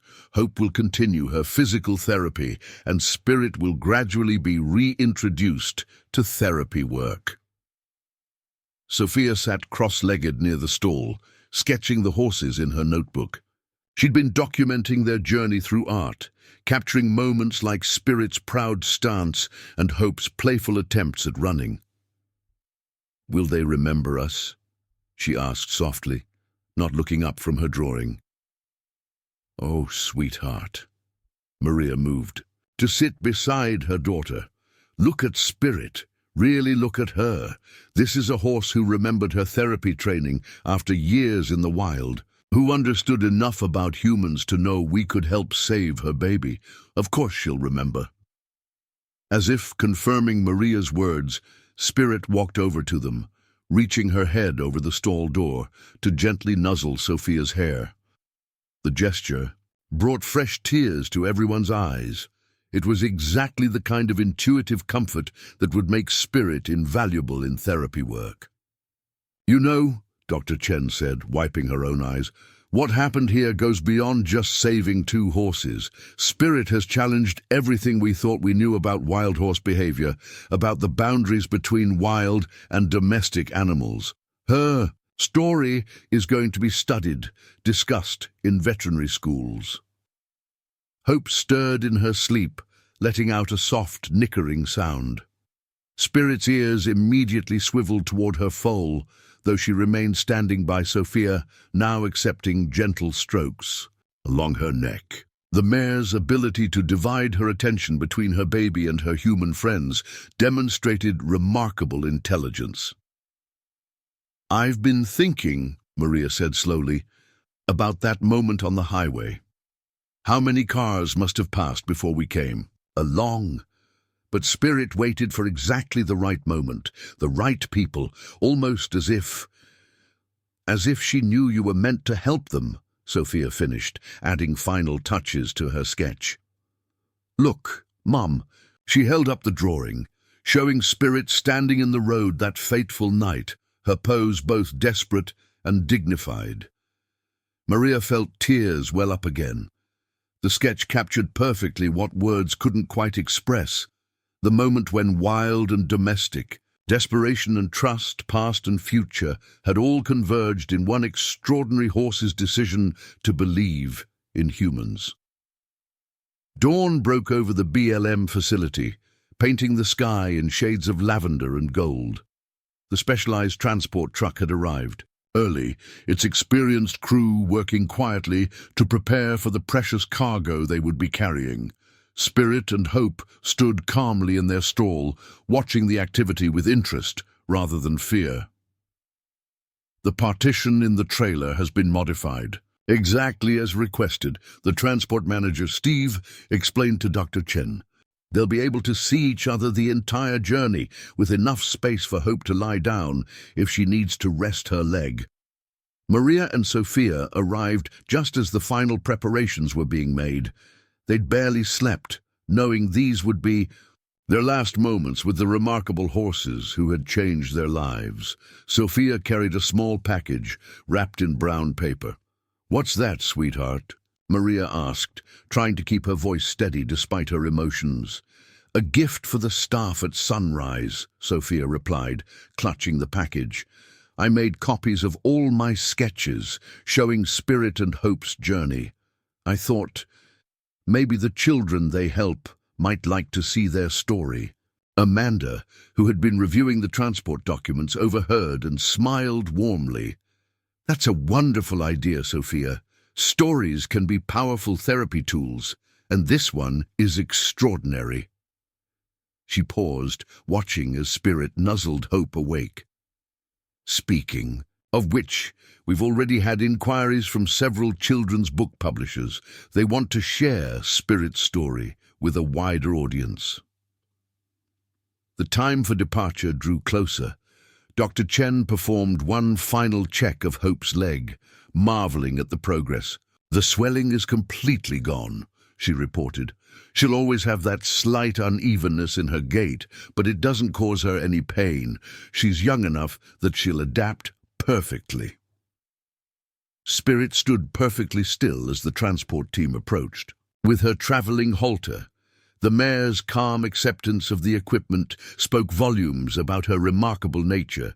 This was a wild horse who had chosen to trust humans not once, but twice in her life. "Ready for the loading?" Steve asked gently, aware of the emotional weight of the moment.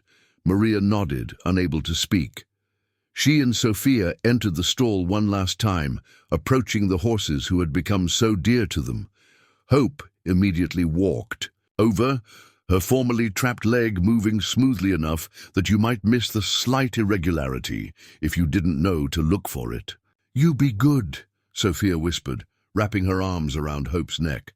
The foal, showing none of the fear typical of wild-born horses, leaned into the embrace. Spirit watched the interaction with wise eyes, then lowered her head to gently touch Sophia's shoulder. The loading process went smoothly, testament to both the transport team's expertise and the horse's extraordinary trust. Spirit walked calmly up the ramp, pausing only to make sure Hope was following. The foal showed remarkable confidence, stepping into the trailer without hesitation. "Look at that," Steve said, shaking his head in amazement. 20 years I've been transporting horses, and I've never seen anything like it. Wild horses usually need to be sedated for their first trailer ride."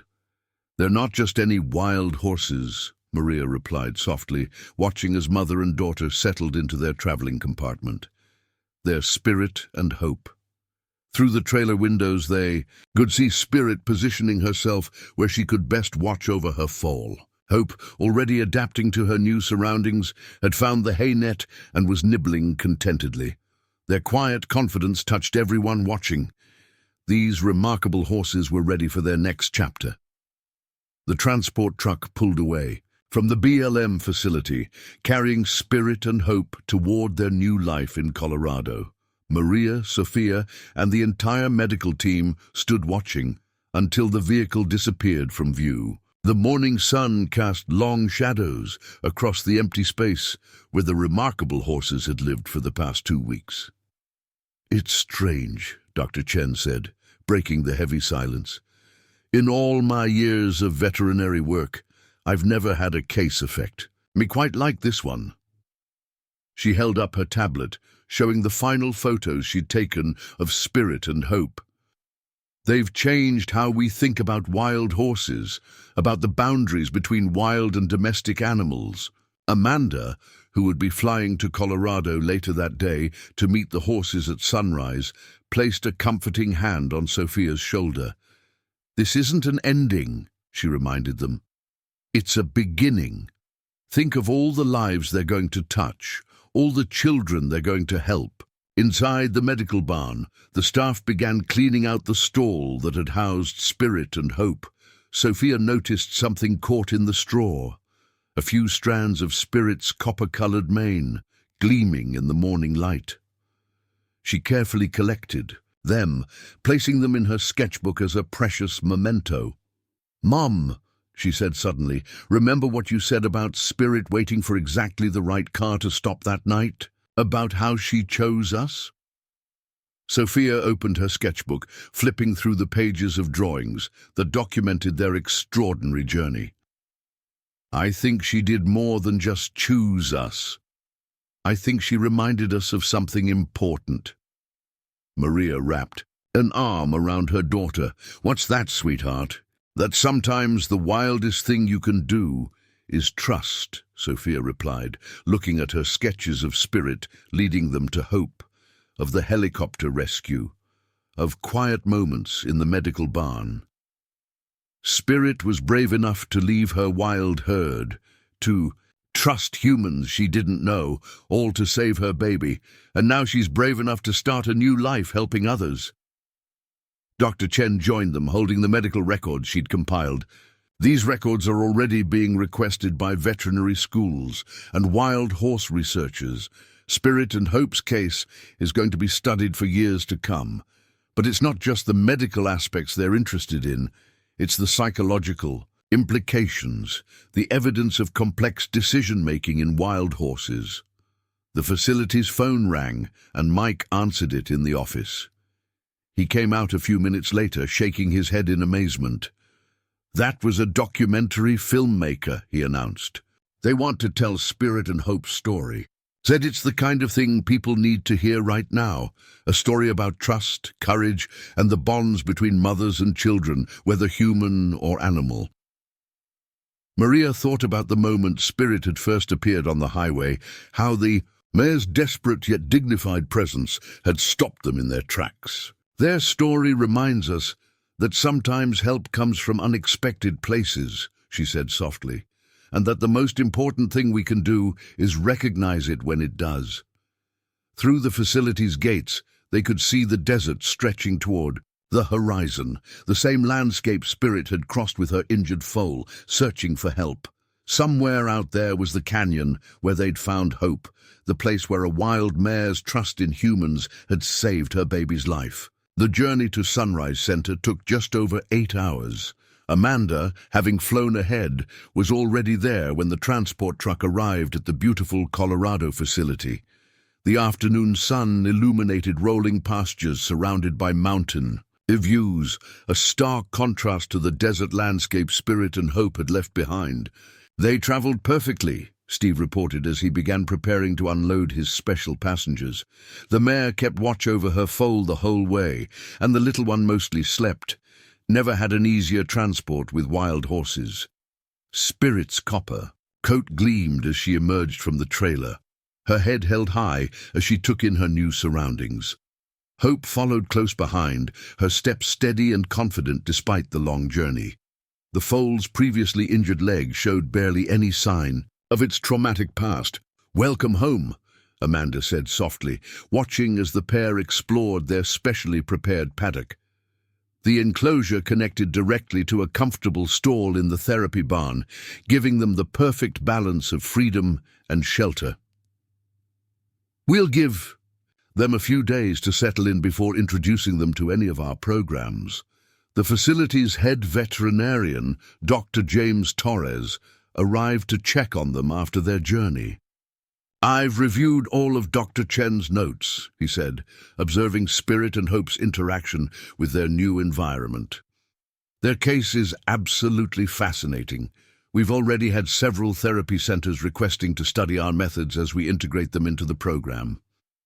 Hope discovered a pile of fresh hay and began nibbling enthusiastically, while Spirit maintained her characteristic vigilance, though her relaxed ears and soft eyes showed she felt secure in their new home. Through the paddock fence, they could see other therapy horses grazing in nearby pastures. "Look at this," Amanda pointed to where Spirit had positioned herself. The mare had found a spot where she could simultaneously watch over Hope and observe the activities around the barn. That awareness, that intelligence, it's exactly what makes her perfect for therapy work. A small group of staff members had gathered at a respectful distance, eager to catch their first glimpse of the horses they'd heard so much about. Among them was Lisa, the center's lead therapeutic riding instructor, who would be working closely with Spirit and Hope. "I can hardly believe they were wild just weeks ago," Lisa remarked, watching as Hope attempted a playful buck, showing off her recovering strength. "Most of our therapy horses take months of gentling before they're this comfortable around humans."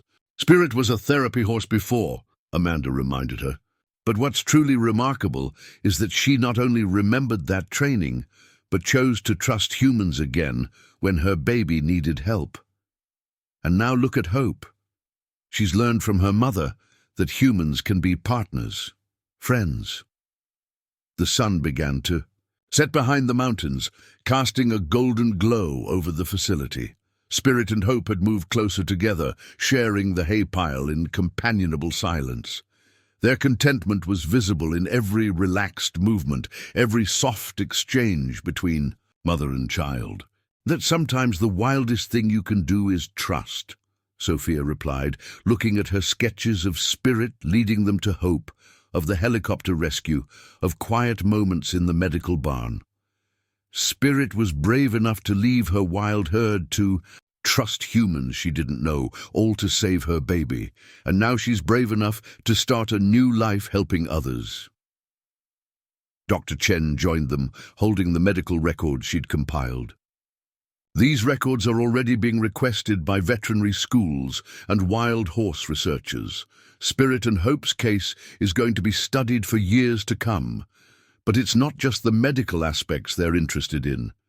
It's the psychological implications, the evidence of complex decision-making in wild horses." The facility's phone rang, and Mike answered it in the office. He came out a few minutes later, shaking his head in amazement. "That was a documentary filmmaker," he announced. "They want to tell Spirit and Hope's story. He said it's the kind of thing people need to hear right now, a story about trust, courage, and the bonds between mothers and children, whether human or animal."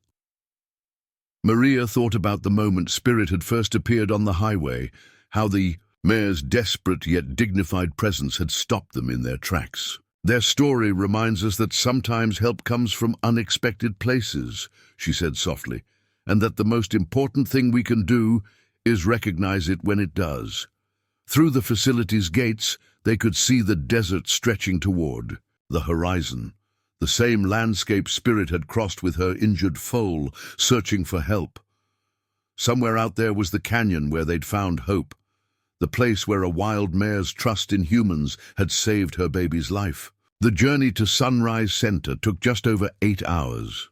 Amanda, having flown ahead, was already there when the transport truck arrived at the beautiful Colorado facility.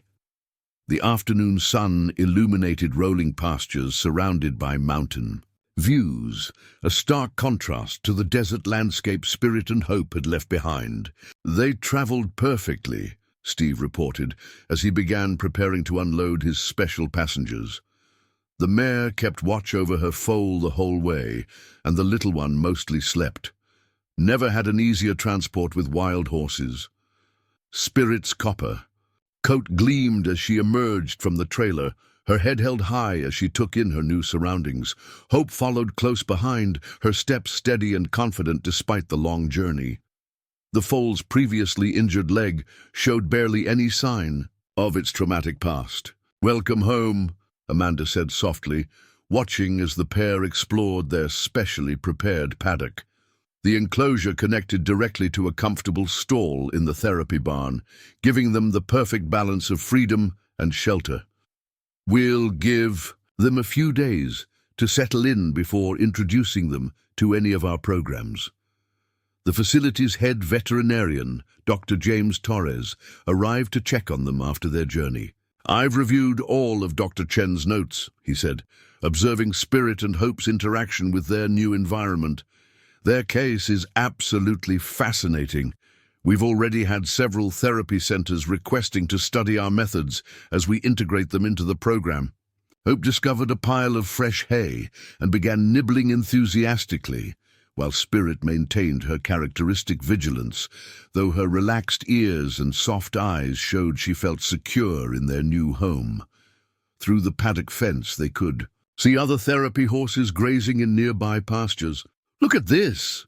Amanda pointed to where Spirit had positioned herself.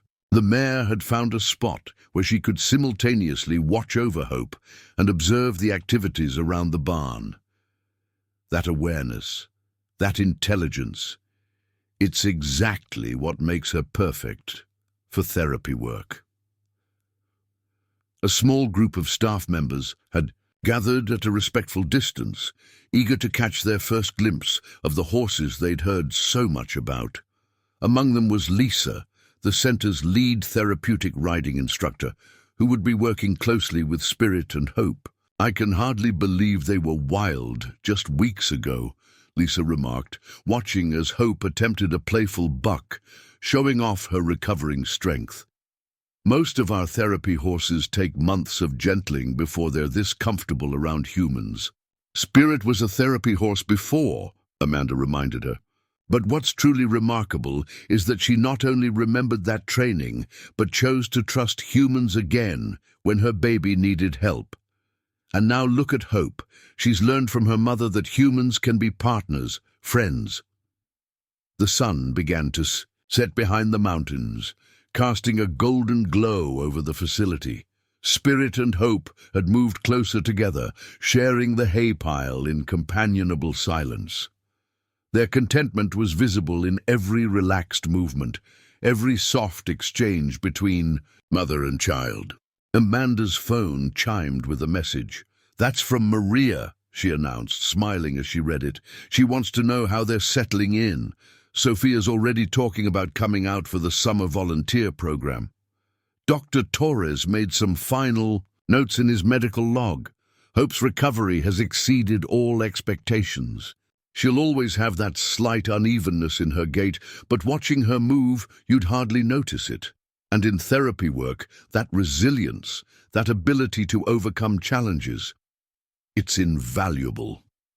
2 weeks had passed at Sunrise Center, and the day everyone had been waiting for finally arrived. Emily, a 10-year-old girl who hadn't spoken since a traumatic car accident 6 months ago, would be Spirit and Hope's first therapy participant. The child sat in her wheelchair at the paddock fence, her eyes wide as she watched the copper-colored mare and her foal. "Spirit has a special way of knowing what people need," Lisa explained softly to Emily's parents, who stood nervously nearby. "We'll just let them get to know each other at their own pace." The therapy team had carefully selected Emily as Spirit's first client, knowing that the mare's gentle nature and maternal instincts would be perfect for a child dealing with trauma. Spirit, who had been grazing peacefully with Hope, lifted her head and turned toward the fence. Her ears pricked forward with interest as she observed the quiet child. Without any prompting, the mare began walking toward Emily, her movements slow and deliberate, while Hope followed, curiosity evident in her young face. Emily's hands tightened on her wheelchair armrests, but she didn't look away. Spirit stopped. A few feet from the fence, lowering her head to Emily's eye level, the mare's eyes, so full of wisdom and gentleness, met the child's gaze. For several minutes, they simply looked at each other, creating a connection that transcended words. Then Hope, displaying the playful nature that had emerged during her recovery, stretched her neck over the fence and gently nuzzled Emily's hair. The unexpected gesture brought a tiny smile to the girl's face. the first her parents had seen since the accident. "Look at that," Amanda whispered to Dr. Torres, who was documenting the interaction. Spirit knew to approach slowly, to make eye contact, while Hope instinctively knew how to break the ice. "They're working together, each in their own way." Emily slowly lifted her hand toward Hope's soft muzzle. The foal, showing none of her wild heritage, stood perfectly still for the touch. Spirit watched the interaction carefully, her maternal instincts now extending to include this wounded child who needed their help. "Soft," Emily whispered, her voice barely audible after months of silence. The single word caused tears to stream down her mother's face. Lisa quickly noted the breakthrough in her therapy log, though she maintained her calm demeanor. "That's right, Emily. Hope's coat is very soft. Would you like to feel Spirit's coat too? She's just as gentle as her baby." Spirit, as if understanding the invitation, stepped closer to the fence. Emily reached out her other hand, now touching both horses at once. The mare's steady presence seemed to give the child confidence, while Hope's playful energy brought joy to her face. "Pretty," Emily said, her voice slightly stronger. She looked at Spirit's copper coat gleaming in the sunlight, like sunrise. Dr. Torres made another note in his records. "2 breakthrough moments in one session," he murmured to her. "Amanda, this is exactly what we hoped for when you told us about these horses. Their story of survival, their obvious bond, their gentle nature. It creates a perfect therapeutic environment." Hope demonstrated her recovering mobility, performing a small prance that made Emily giggle, another sound her parents hadn't heard in months. The foal's slight limp, barely noticeable now, didn't diminish her joy in movement. "Sometimes," Lisa said gently to Emily, "when we're hurt, we think we'll never be okay again. But look at Hope. She was trapped and injured, just like you were in your accident. And now look at her dance. She's different than before, but she's still happy, still strong." Preparing and narrating this story took us a lot of time, so if you are enjoying it, subscribe to our channel. It means a lot to us. Now back to the story. Emily watched Hope's playful movement, then looked at her own legs in the wheelchair. She got better, Lisa confirmed. "She's different now, but that's okay. And she had her mama to help her, just like you have your parents to help you." Spirit chose that moment to demonstrate her remarkable intuition. The mare moved closer to Emily's wheelchair, positioning herself so that the child could easily reach her neck. Then she simply stood there, offering silent comfort and strength, while Hope continued her gentle play. Summer arrived at Sunrise Center, bringing with it a special visitor. Sophia stepped out of her parents' car, her face lighting up at the sight of Spirit and Hope grazing in their paddock. The horses immediately lifted their heads, ears pricked forward in recognition. 3 months had passed since their departure from the BLM facility, but the connection remained strong. "They remember you," Amanda smiled, watching as both horses approached the fence to greet Sophia. "Not that I'm surprised. They never forget the people who helped save them."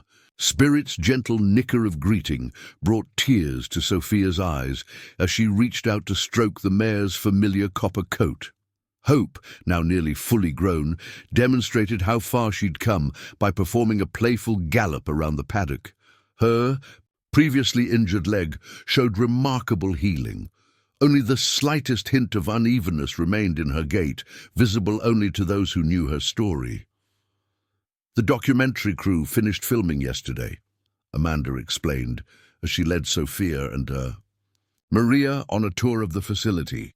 "They've been following Spirit and Hope's work with our therapy clients. The results have been, well, see for yourself." They approached an outdoor arena where Lisa was conducting a therapy session. A young boy with autism, who had previously struggled with communication and social interaction, was carefully grooming Spirit while telling her about his day. The mare stood perfectly still, her calm presence creating a safe space for his words to flow freely. "That's Marcus," Amanda said softly. "When he first came to us, he couldn't maintain eye contact or handle physical contact. But something about Spirit's gentle nature reached him. And hope." She gestured to where the younger horse was engaging. "With another child nearby, she shows them that it's okay to be playful, to not be perfect." Maria watched the scenes unfolding before her, remembering that desperate night on the highway. "When Spirit stopped our car that night, we thought we were saving them. But look at how many lives they're touching now. They're the ones doing the saving." The center's success with Spirit and Hope had led to new developments. Dr. Torres approached the group, carrying a tablet filled with data. "We're establishing a new program," he announced proudly. "Using their case as a model, we're working with other BLM facilities to identify horses with similar potential for therapy work. Spirit's changing how we think about wild horse adoption and rehabilitation." Sophia, who would be spending the summer as a junior volunteer, could hardly contain her excitement. "Can I show them my book?" she asked Amanda. The children's book she'd written and illustrated about Spirit and Hope's journey had just been published, with proceeds going to support wild horse rehabilitation programs. "Of course," Amanda smiled. "The kids love hearing their story. It helps them understand that everyone faces challenges, but with help and trust, those challenges can be overcome." They watched as Marcus finished grooming Spirit and moved on to Hope, his confidence growing with each interaction. The young horse, showing her mother's intuition, adjusted her playful energy to match the boy's comfort level. "We've had visits from other therapy centers," Amanda continued, "all wanting to learn about our program. Spirit and Hope's story is inspiring new approaches to equine therapy across the country. Their journey from the wild, through crisis, to healing and helping others, it resonates with so many people." Dr. Torres checked his notes. The research papers about their case are being published in veterinary journals. Their story is challenging our understanding of wild horse behavior and cognitive abilities. Spirit's decision to seek human help, her ability to communicate her need, it's revolutionary in terms of how we view animal intelligence. Maria felt tears welling up as she watched Spirit with her therapy clients. The mare's eyes held the same wisdom and gentleness that had first caught Maria's attention on that dark highway. But now, instead of desperate need, they reflected peaceful purpose. 1 year had passed since that stormy night when a desperate mare sought human help on a desert highway. The morning sun rose over Sunrise Center, where Spirit and Hope stood, together in their paddock, their copper coats gleaming in the early light. The therapy center had grown, inspired by their extraordinary success story. A new group of children arrived for their session, among them Emily, the same girl who had spoken her first words in months during Spirit and Hope's first therapy session. Now she was walking with the help of crutches, her progress matching Hope's own journey of recovery.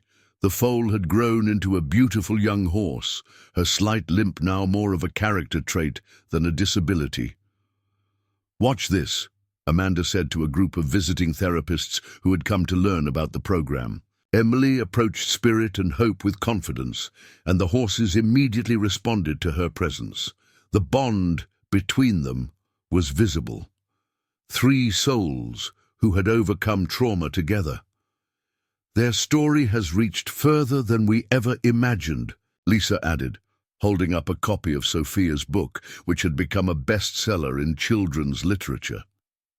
"We've had inquiries from therapy centers around the world, all wanting to learn from their example." The documentary about Spirit and Hope's journey was set to premiere next month. Early screenings had moved audiences to tears, inspiring new support for wild horse conservation and therapy programs. But more than that, it had shown people the extraordinary capacity for trust, courage, and healing that exists in all beings. Maria and Sophia, who had flown in for the anniversary celebration, watched from the fence as Spirit and Hope demonstrated their remarkable therapy work. The mare's gentle wisdom and her daughter's playful spirit created a perfect balance, reaching children in ways that traditional therapy alone couldn't match. "Remember when we thought we were just saving 2 horses?" Maria mused, watching as Spirit guided a nervous child through their first riding experience. "We had no idea we were part of something so much bigger." Dr. Torres approached with his latest research findings. The case study of Spirit and Hope had revolutionized understanding of wild horse cognition and behavior. Their story had become required reading in veterinary schools, challenging previous assumptions about the limitations of wild animals. "The most remarkable thing," he said, reviewing his data, "is how they've maintained both their wild heritage and their gentle connection with humans. They haven't just adapted to this new life, they've thrived in it, helping others find their own path to healing." Hope demonstrated this perfect balance as she worked with a group of children, her movements showing no sign of her early trauma, except for that slight, endearing unevenness in her gait. The kids who worked with her often said it made her more relatable. She understood what it meant to be different, to overcome challenges. As the day drew to a close, Spirit and Hope returned to their favorite spot in the paddock, overlooking the therapy center they now called home. The mare's eyes held the same wisdom that had guided her to seek help that stormy night, but now they reflected peace instead of desperation. Their story had become more than just a tale of survival. It was a testament to the power of trust, the strength of a mother's love, and the extraordinary capacity for healing that exists when barriers between wild and tame, human and animal, are bridged by compassion and understanding. "You know what I've learned from them?" Sophia said, making one final sketch in her notebook. "Sometimes the bravest thing isn't surviving on your own. Sometimes it's knowing when to trust, when to ask for help, and then using your experience to help others heal." Spirit nickered softly, as if agreeing with Sophia's words. The mare, who had once roamed wild and free, had found a different kind of freedom. The freedom to make a difference, to touch lives, to show that hope can be found in the darkest moments if you're brave enough to trust. And Hope, living up to her name, continued to inspire everyone who met her. Her story of survival, her journey from trapped foal to confident therapy horse, showed that with love, trust, and help from others, any obstacle could be overcome.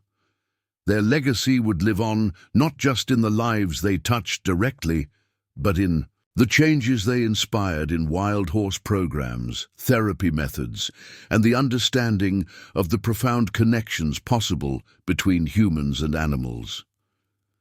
Spirit and Hope had shown the world that sometimes the most powerful healing comes from the most unexpected sources, and that trust, once given, can transform not just one life, but countless others.